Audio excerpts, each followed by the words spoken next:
whilst I was going through this process of reflecting on things. He saw me in a bit of a state, and he said, "Are you okay? You look a bit down." And I just said to him, just casually, I just said, "Look, I've been thinking recently, is there more to life than what I used to believe?" And his eyes lit up when I said this.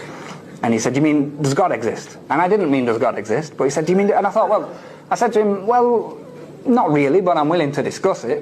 And we started chatting about basically, where did I come from? Why am I here? And he said, this was the question that was supposed to be, "Where do you think you came from?" I thought, easy, I came from my mum and my dad. He said, "Okay, where did they come from?" "My grandma and my granddad." "Where did they come from?" "Okay, we came from the monkeys." This is what I was thinking at the time. We came from monkeys, evolution, so on and so forth.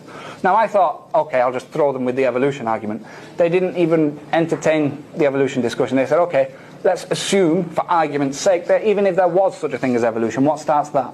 The Big Bang starts that. Okay, what starts that? Now, the subject of where everything came from, what started the universe and creation, they don't really have an answer for that. For years and years and years they said it was the Big Bang that started it. But even now, today, scientists are saying themselves, admitting that, look, an explosion, a bang, is a reaction to something else. It's a reaction. So something has to have come before. Therefore, that wasn't the start. There was something prior to that. So I went away and I started looking into this. And the principal explanation they use, that they have various ones, and they try to use science to answer it, is that, look, matter collides with antimatter, and you have an explosion, and that's the Big Bang. And because matter is 1 and antimatter is 0, the universe came from nothing, because 1 times 0 is nothing. Now I saw that and I thought, right, look, that's a very clever bit of science. That's really clever, whoever thought of that. But then what struck me is that, look, brothers, if we were to go outside now, we'd be crazy to do it because it's snowing, but if we were to go outside now and say, right, let's have a game of football, would we sit around and say, right, look, the ball goes into the net once, that's 1 goal. It goes into the net twice, that's 2 goals. If you tackle him and break his leg, that's a foul, it's a red card. Offside, none of us really know what that is, but offside, would we start going through the rules and explaining them? No, we wouldn't. Why? Because we already know them. We already know the rules for football. Now, if matter collides with antimatter and then there's a Big Bang and that creates the universe, what that means is that the rules of the universe were in place before the universe existed, which isn't possible. Who wrote the rules? They have to have been decided by something else. So, on that premise, you understand that, look, this can't have been the beginning, there has to be something prior to that.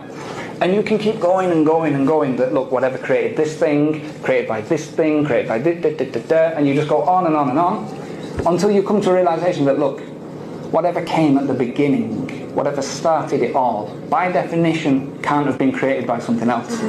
Because if it was, then it wasn't the start. So the premise that you take that argument on then is that, look, if this thing that came at the beginning wasn't created by anything else, there are only 2 explanations. Number 1, it created itself, which is ridiculous. You can't decide to create yourself if you don't exist. And just like if you're asleep, you can't decide, right, I'm going to wake up now. It's not possible. You're not in control. So you can't create yourself, which means there's only one possible explanation. This thing was there all along. It didn't have another creator. It didn't create itself. The only explanation is that it was always there. No beginning, no end. So when you realize this, you think, okay, it was there all along. There's a few things you can work out about that. If it's there all along, that means it never got old. It doesn't get hungry. It has no weakness or flaw. Remember, I'm not calling it God at this point. I'm just saying there's a something out there. It doesn't have any weaknesses. It doesn't get old. If the universe is based on rules, this thing came first, which means it obeyed no other rule. It decided to create everything else. It has a will of its own. Intelligence.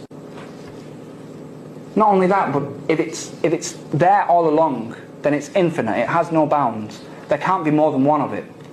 Because if you say that there's 2 infinite things, then they can only be as big as each other. There's a limit on that.